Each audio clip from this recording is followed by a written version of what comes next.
Welcome back, everyone. President Bola Tinubu celebrated his first-year anniversary as the 16th president of Nigeria on Wednesday, 29th of May. Tonight, we continue to evaluate the administration's 1 year in office by bringing you a bigger picture of the president's stewardship in 1 year in the areas of national security, economy, agriculture, power, oil and gas, transportation, and education. Tonight, let's speak with Dr. J.K. Pele, policy development and advocacy expert. Dr. Pele, thank you so much for joining us this evening. Welcome to Politics Tonight. Thank you, Jumoke. It's a pleasure. Always being with you. Thank you. Thank you very much. Now, when President Bola Tinubu assumed office a year ago, the Nigerian economy was in tatters and in search of a new growth path. In evaluating how this administration has fared in the last 1 year, what's your assessment? I think let's be honest, and that was an honest assessment when you made the statement that they took over a fledgling or an economy that is in comatose. And I think it's also one narrative that the government have managed effectively. They don't want to talk about it, but we, the citizenry, we know that President Bola Tinubu inherited a dying economy, if not a dead economy. And he has taken some very notable, bold steps in rejigging the economy and rejuvenating the economy to run on stream. I'm particularly impressed in some of the reforms that he has undertaking. You talked about national security. They counter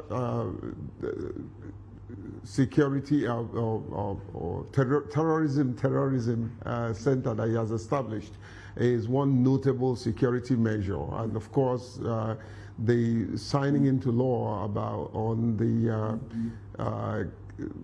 Terrorism Prohibition Act is also a very notable list. But there's also some bold step which he has made in bringing all the service chiefs to the table and encouraging them and ensuring that they not only share intelligence, but also make sure that they are able to put together an intelligence architecture that will help them in combating terrorism. And I think he's done well in that area. Of course, there are challenges when you inherit a dying economy. It's very difficult to resuscitate it, but he's done well. There's a whole lot also left to be done, but in 1 year, I think I will give him a pass mark, for how he has been able to handle issues of national security. The issues of economy is another very interesting bold steps that he has taken. The currency reform, although we keep having a problem, and not problem that he created, but problem that he inherited, and anyone that knows me knows that I like to try to, as much as possible, balance objectively my analysis. Anybody who contested with him that inherited the kind of economy that inherited probably would have the same problem that he's having. But I think, succinctly put, he's done the best he can do, although there's a whole lot more opportunity to even do better. But governance is not a one-man show. He has other people who are running with him, and sometimes the people may not have the same vision, but he has to work with them as a leader to make sure that everybody is on board. But I think what he's doing... can you hear me, sir? When you look through these economic reforms, yes, many, including yourself, have said the president pushed through bold economic reforms. But when you hear the Minister of Finance, Wale Edo, say that Nigeria has recorded increased GDP growth of 2.98%, outstanding payment of $200 million have been made with Islamic Development Bank and shareholding. Government now has enough money to clear debts. I mean, he also said the agriculture sector is now showing marginal growth. This is government speaking. But from your own perspective, would you say these economic reforms have changed the trajectory of our economy in one way or another? Oh yes, I had taken time out. As a matter of fact, I was up at about 1:58 doing some research. Some of the economic numbers that you have just mentioned are not necessarily absolutely government claims. They are one of them is the IMF claim of the fact that the economy is making progress to the tune of 253 billion US dollars. And if you convert that to today's naira, that's about over 338 trillion. I think for a fledgling economy, an economy that wasn't doing well with the GDP growth of about 2.98%, I think it's above average. I would say, taking into cognizance like I said, the fledgling economy which he inherited. It's very easy sometimes, all of us as analysts, to say that we could do better. But when you take on the leadership role and you're in the hot seat, you just discover that it's not as easy as one will analyze or think, But for me, I think he's doing the best he can, even though we can do better.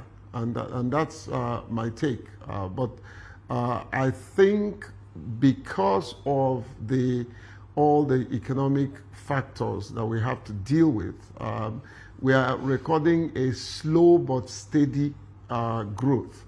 And I think with time, if we're patient, we would see the outcome of a robust economy. But then there are also some issues and challenges that he has to deal with and confront frontally. Issues around corruption and issues around bold and big government.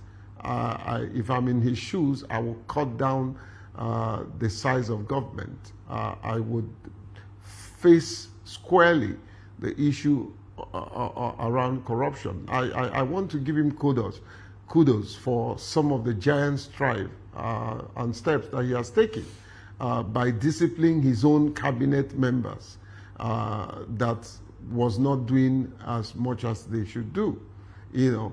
I think that's a very bold step. And I was on your program one day, the very day that some of the ministers and some of the heads of agencies, some of them have been removed. And I dove my hat for him, and I still do that today.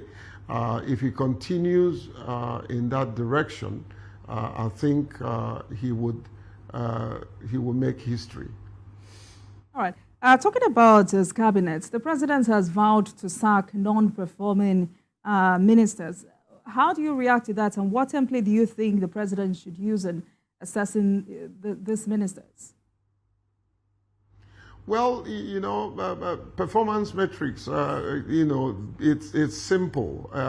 Even a primary school person can Google and see the yardstick for measuring performance. The truth about whatever anybody is doing is seen in results. If you are a performer, you will get results. And I think that some of the top ministers in his cabinet are getting this result. Whether it's in infrastructure, you're seeing what David Omeha, the former governor who is now the Minister of Work, is doing. And of course, give it to him, Wike, what he's doing in Abuja is also commendable. And that's why I am one person that keeps telling him to focus on Abuja and just let the issue of River State lie low. He has a lot in his plate that he can do and make a name than getting involved in local politics. He's made himself almost a global figure. Why indulge in local politics? So I think he has some start. My good friend in, I call him my good friend. I haven't met him, but I think I like him. The Minister of Interior, what he's doing.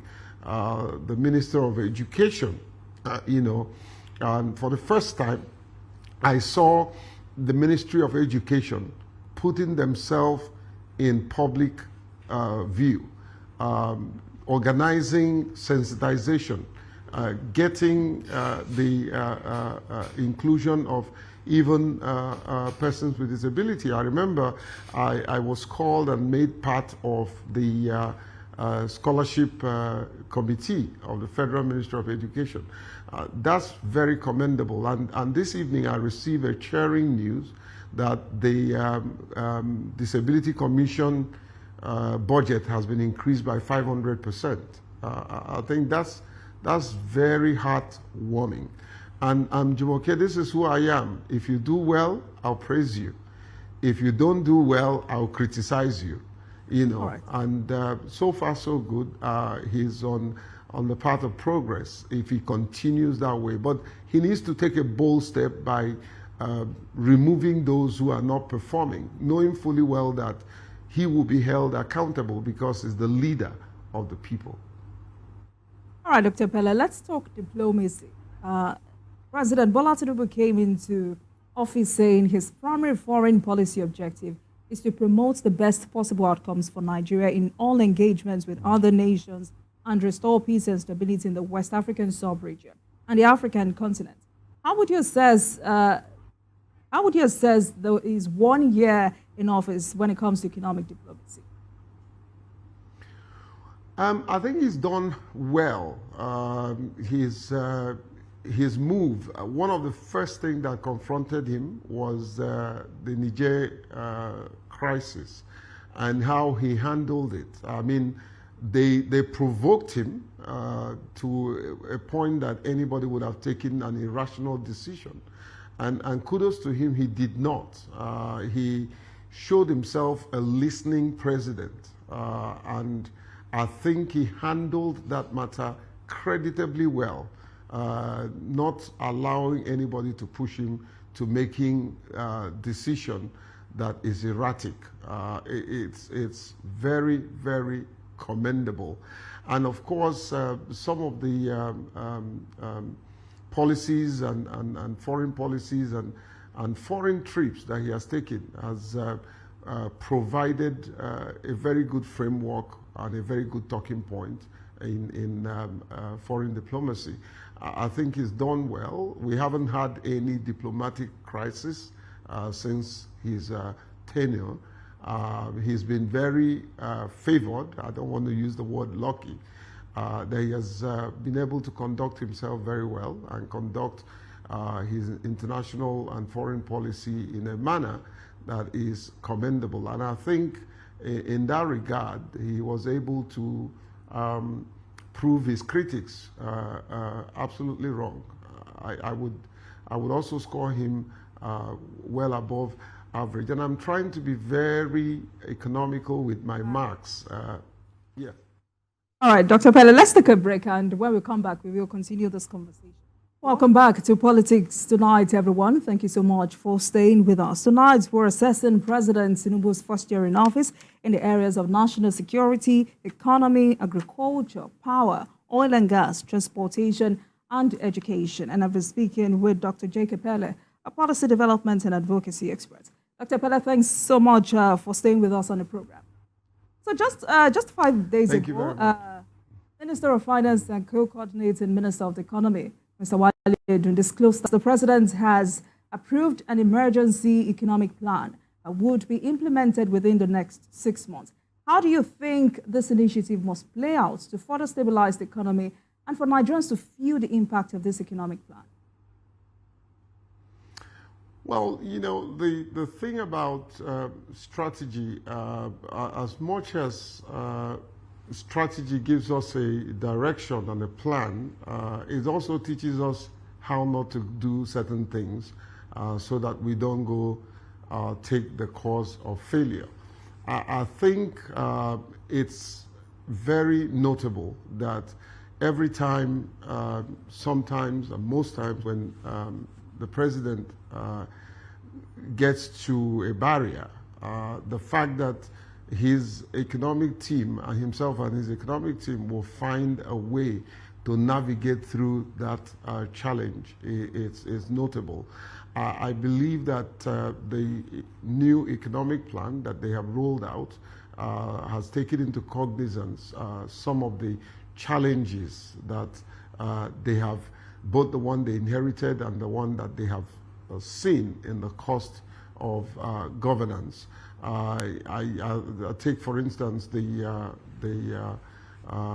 foreign exchange reforms, which the CBN is battling with, and the fact that they are also individuals and people that intentionally doesn't want us to do well, and their ability to confront both systems and processes that will not allow the economy to grow, it's very notable. I think there is a need for whatever full economic measure that they are taking to take into cognizance cost-cutting measures. We need to pull back on some of the expenditures. Fiscal responsibility is very key when you're trying to rejuvenate a dying economy, or resuscitate a dying economy. So that discipline, that accountability, that transparency, that court, and ensuring that people don't take advantage of the process and the issues about contract inflection, it's something that they need to take into consideration. I think it's a strategic move. I think it's something that will give us results. The problem most times is not that in governance that they don't have brilliant idea.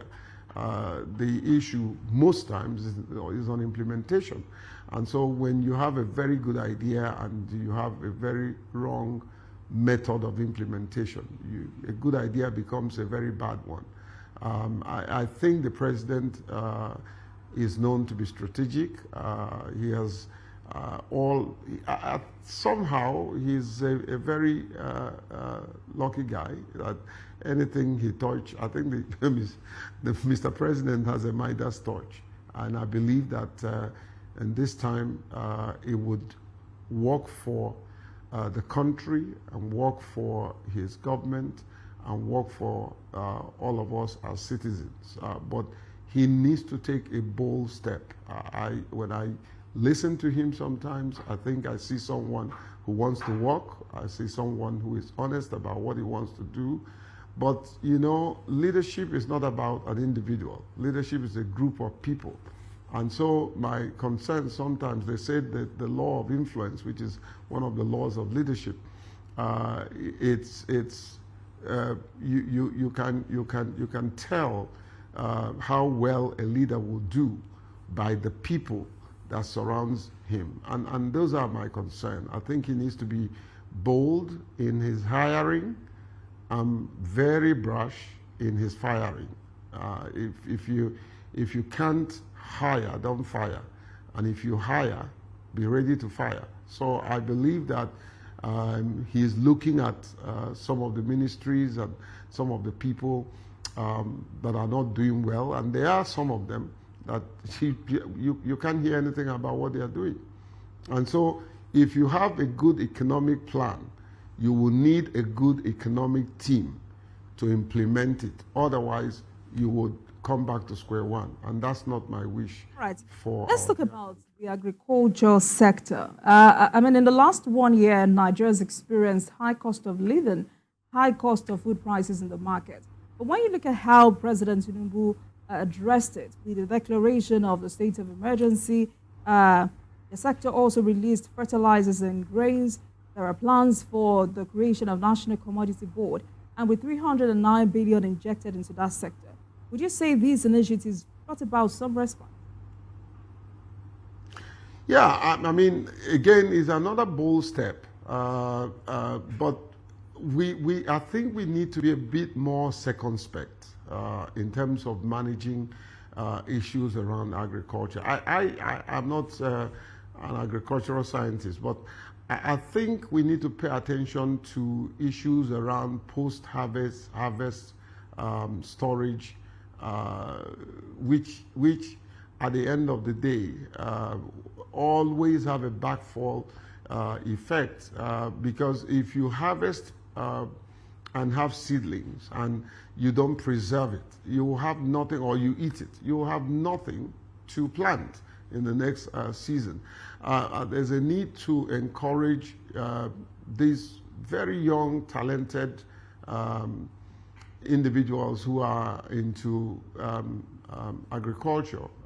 There's a need to focus on mechanized farming, and all of the agricultural value chain needs to be taken into consideration.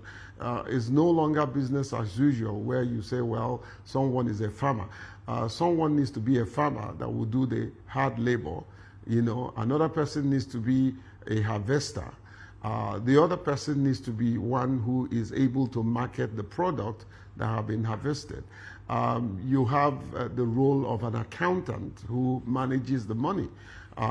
You have the role of a business manager who is able to plan how the product will be sold and ensure that you have enough money to buy seedlings and replant. So the whole agricultural value chain needs to be focused on and ensure that whatever funds that the president is injecting in the agricultural sector goes to the people that really truly deserve to be helped so that they can produce. And while we are producing, let us also make sure that we have a good channel to export what we have produced, you know, and then of course ensuring that while we are exporting, we have enough food for those in the country to consume, you know. So agriculture is actually the way out. I think it's one of the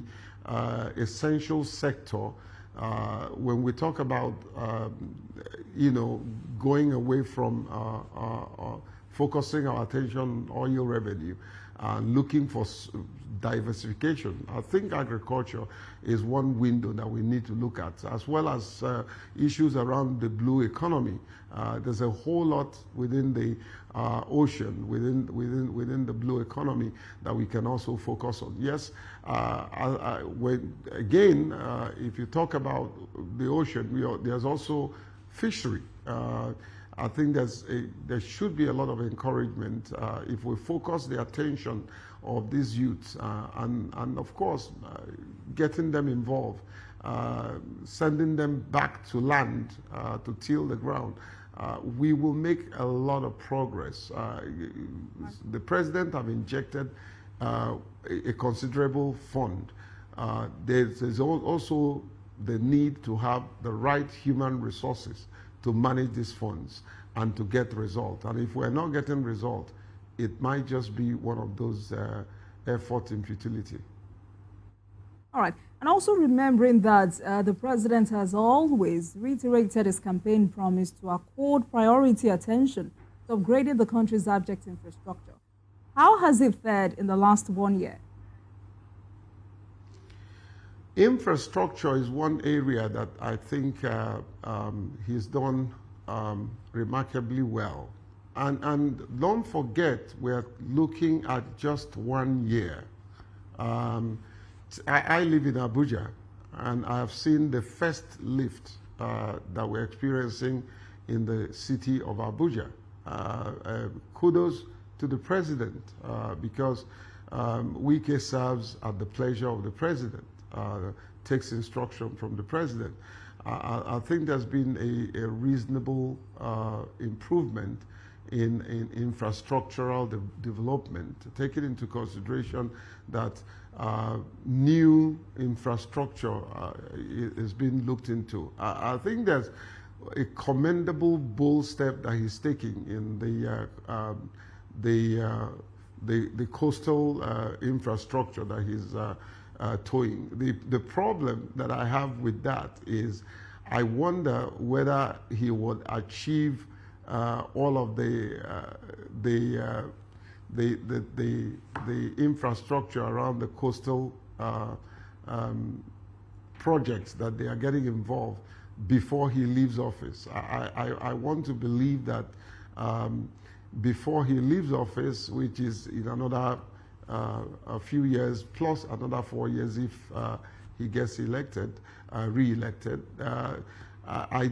I don't know whether he'll be able to achieve that humongous project that he's getting himself involved. There's a whole lot. But let me also use this opportunity to ask the president to please look into all the infrastructure and make sure that they are inclusive, to ensure that persons with disability are carried along in all of the assessment, in all of the plan, and in all of the execution. There's a need to make sure that whatever infrastructure that they are going into or that they're putting together is inclusive. That means it takes into consideration accessibility. It's accessible to persons with disability. All right, Dr. Pele, let's talk about security. How would you evaluate this administration's efforts in addressing insecurity in Nigeria, with special attention on banditry and kidnapping in the north, IPOB in the southeast? How would you assess his administration's efforts? Well, you know, to be honest with you, it's a tall order. Knowing fully well, again, he inherited a serious insecurity deficit. And so don't forget that President Bola Tinubu is not a soldier like the former president, who unfortunately couldn't do very much, even as a general. You know, however, if you want to judge his or assess his 1 year in office and the insecurity problem, I would say that he's done not absolutely totally very well, but it's appreciable what he's done, taking into consideration the enormous resources that is required in solving security problem. There is no doubt that he has injected a lot of funds into the security sector. The reshuffling of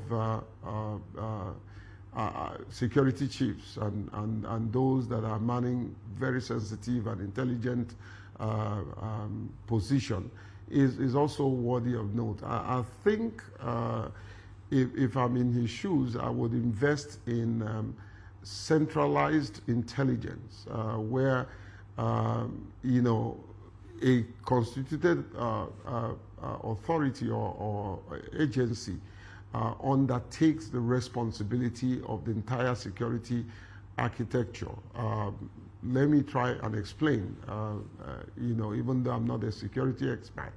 I would want to see a situation where there is one central agency that is responsible for security. In other words, there's one central agency that all of these huge security votes is given to that agency, and that agency finds out. And I think, by my knowledge, I think it was something that the National Security Advisor, Office of the National, should have taken that responsibility by finding out what is it that the police needs and give it to them, let them do what they are supposed to do and get the result that they are supposed to get. What is it that the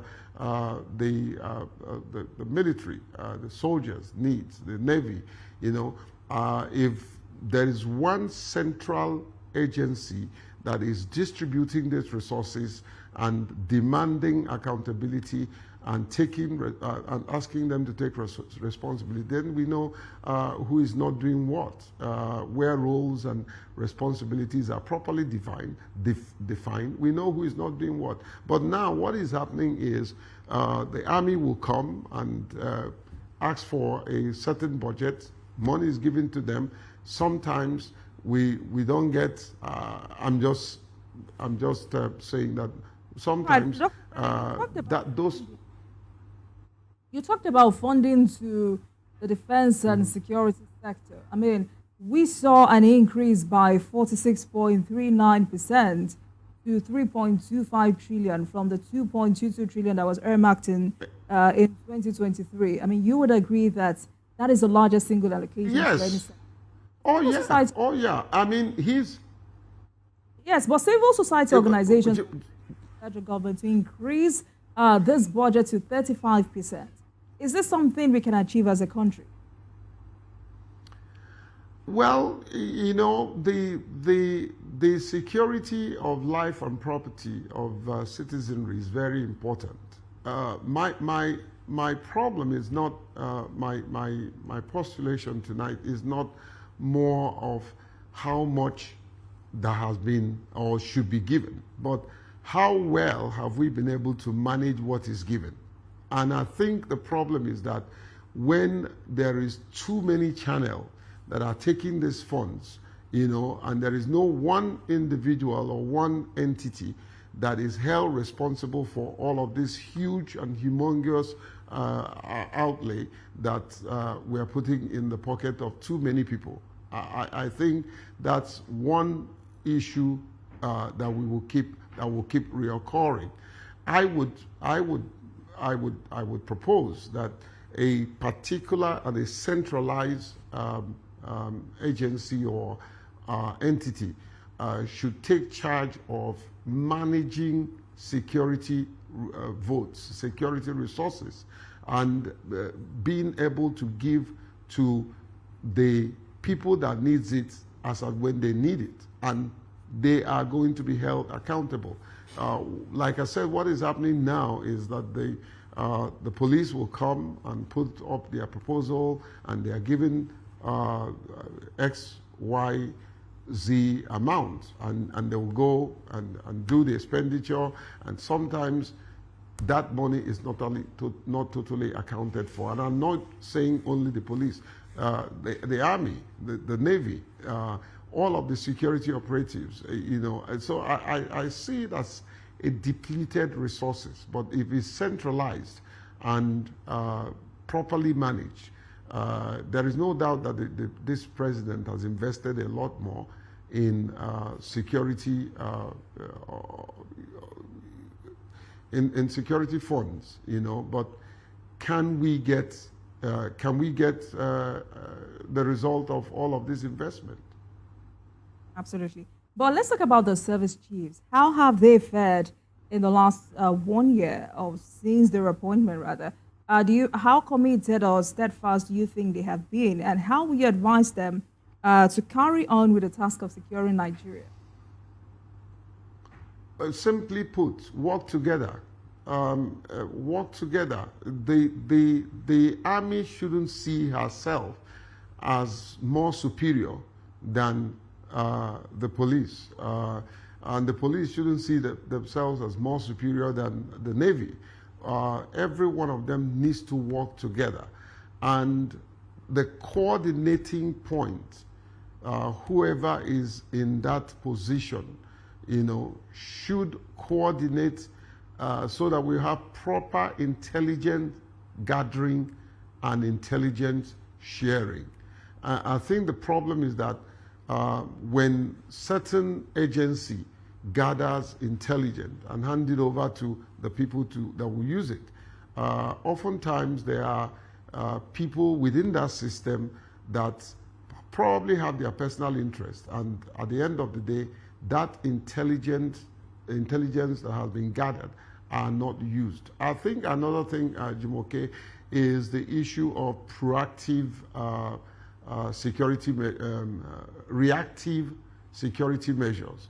You know, we wait until something happens, and we start running around trying to provide measures. True security strategy is always proactive and not reactive. You know, it's like a typical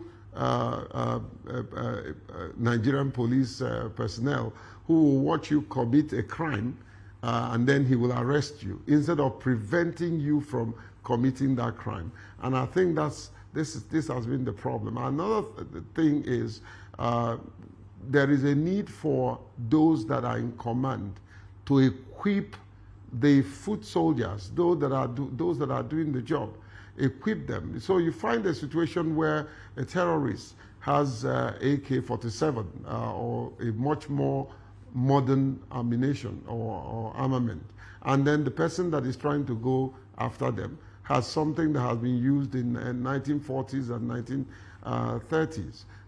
How on earth do you think you'll be able to counter these individuals? I think there's also something in security that this president has done which is worthy of note, and I don't think any other person have boldly come out to make such declaration, and that's the fact that he came out with a policy that says kidnappers will no longer be patronized.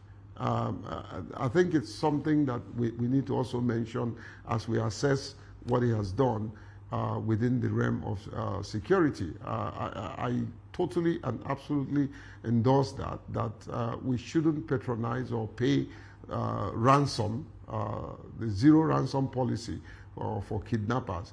I want to believe that has reduced to a great extent the issue of kidnapping. There is no doubt about that. It's also important to balance. Okay. Go ahead. Oh, please. No, it's also important to balance some of the challenges that the president has to grapple with. Issues like the economy that is really struggling, that he has to deal with. But I think notable among some of the challenges is the level of citizens' discontent. There is no doubt he may not be absolutely responsible for the outcry, but believe you me, a lot of people are struggling, suffering, struggling to eat 3 square meal. And unfortunately, like I said, he's making all the efforts to ensure that Nigerians will see the dividends of his leadership. But however, the situation, which is a global situation, is not helping matters. And I think as we see a rollout of some of his intervention, we want to see immediate gains that would help pull out people from the rubbles of poverty. All right, so Dr. Pele, today, organized labor embarked on an indefinite strike. I'd like you to give us your thoughts on the NLC living wages demand and how it will impact public and private sector capacity to pay those in employment. And can we as a country pay 494,000 naira? Well, you know, many of the leadership of NLC, Joe and the likes of Benson's, my friends, you know, the TUC president, very good-looking gentleman. You know, my engagement at that level, I have voiced my opinion in proposing what will be very difficult to implement. My father used to say something that is one thing to say, I will pay, is another thing to pay. That means when you have the money to pay. I think there's ample opportunity for the Labour Congress and the government to really sit down and have a heart-to-heart talk, you know, to find a lasting solution. The present state of economy, shutting it down, will hurt us very badly. It won't produce the result. And I'll say my passionate appeal to NLC and the presidency is to please sit down. You can get results when you negotiate, you know. And I think also it's also important, Mr. President, to please send the right people to sit down with them, not people that would always come back to brief you. But if possible, Mr. President, you've done it in the past, you know, lead the charge, play the role of a leader, sit down with them, you know, by yourself, not even sending anybody, and negotiate. All of them have respect for you as an elder statesman, and who knows, you'll be able to pull it through, you know. So for now, the kind of money that the Labour Congress is insisting on, I take for instance, that is going to have its own impact in people like us who are private sector employers. There's no way I can pay that kind of money. I can't. You're saying that you're going to pay. Where would I get it to pay a driver, for instance, $500,000 naira? The federal government has called for an emergency meeting tomorrow. So, I mean, we hope that both parties reach a consensus. Thank you so much for joining us this evening, Dr. J.K. Pele, Policy Development and Advocacy Expert. Thank you so much for your perspective. It's always a pleasure. Thank you, beautiful Jumoke. Thank you for all your intelligent questions, and please send me well to my good friend Babajide and the entire family of TVC.